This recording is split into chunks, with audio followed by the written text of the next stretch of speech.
Star Wars The Rise of Skywalker is said to have many different twists and turns as well as surprises in this film by writer and director J.J. Abrams and Chris Terrio. This is Mike Zero. If you guys are new to the channel, do make sure to subscribe to see future Star Wars content. Now, one amazing thing about this movie is that we do know that this film is going to have a lot of saga-wide implications that's going to change our entire view of all the 8 movies that come before this one, which honestly, guys, it could be a bad or a good thing. It's all a matter of how J.J. Abrams decides to write and execute everything on the big screen, so we'll have to wait and see.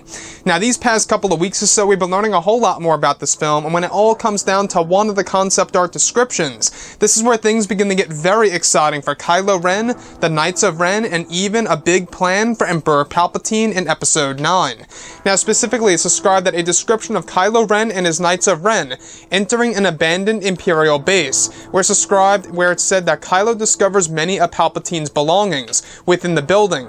It said that Kylo eventually comes across a large console that when activated it projects a large hologram of Emperor Palpatine, revealing many secrets and plans that he had in store before his death. A part of the hologram of Palpatine has himself explaining that he plans to locate a group of dark side users who call themselves the Acolytes of the Beyond, that hold the power for eternal life. In the message, it's revealed that Palpatine is dying and that after decades, the dark side has been slowly diminishing his body from the amount of power that he has harnessed, and that the hologram reveals that Palpatine is searching for a way to live on forever, and that the Acolytes have been said to find a way for dark side users specifically, to live on after death. However, it's described that in order to live on after death, you must actually have a conduit as a dark side user. So, the thing that really intrigues me the most about this is that this is basically connecting to what we actually talked about a couple of weeks ago, about the spirit of Sidious being used to a certain extent in Episode 9. Not only that, but this also takes a lot of elements from Star Wars Dark Empire. You guys may recall that in Star Wars Dark Empire, Palpatine discovered that he was dying slowly because of the dark side energy that he was actually harnessing, over the decades ever since the prequel trilogy era.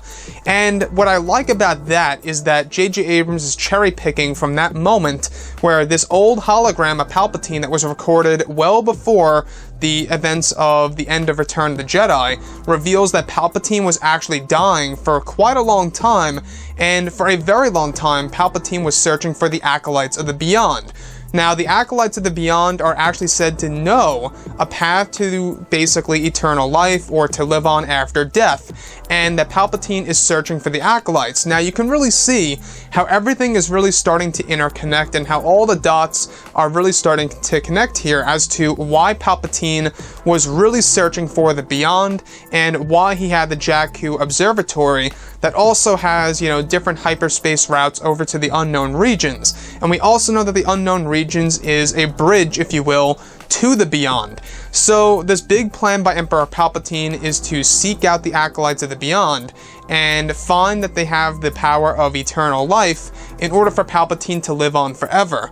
Now, this, like I say, once again, it connects to what we have been talking about for the longest time now, about the spirit of Sidious being used. But the big thing that's actually revealed in the hologram of Palpatine in this specific scenario is that a dark side user must be used as a conduit in order for an actual person to live on forever.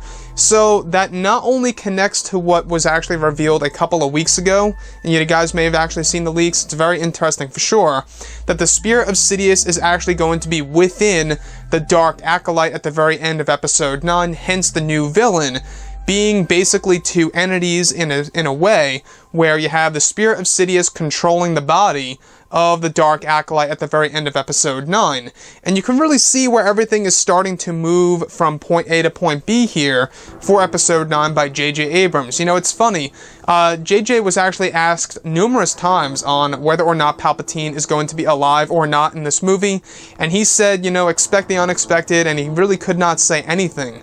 He pretty much had a lot of diversion in those interviews, a lot of diversion techniques, if you will, where he was able to steer away from those questions and not answer them without giving a yes or no answer. He basically said nothing. So, with that being said, there's a lot in store for the character of Palpatine in the forms of holograms, the holocron, as well as this new villain called the Dark Acolyte that is going to be affiliated with Emperor Palpatine. The thing that shocks me the most about this, though, is that this also is going to change our view of Return of the Jedi, as in this hologram that was recorded by Palpatine himself well before the events of the end of the original trilogy, it reveals to Kylo Ren that Palpatine was dying for a very long time because of the dark side energy, and that for a while he was looking for a way to live on forever, to find a road to eternal life. Now, this also connects to another one that we went over, where Rey discovers the holocron of Palpatine, that he eventually does in fact find a way to live on forever, and that falls in line with the spirit of Sidious being a main component in Episode 9. So anyways, guys, drop a comment below, let me know what you think about all of this in the comments, and if you guys did enjoy the content for today, do make sure to drop a thumbs up on this video to support the channel. I thank you all so very much for the kind support, and I'll catch you guys next time.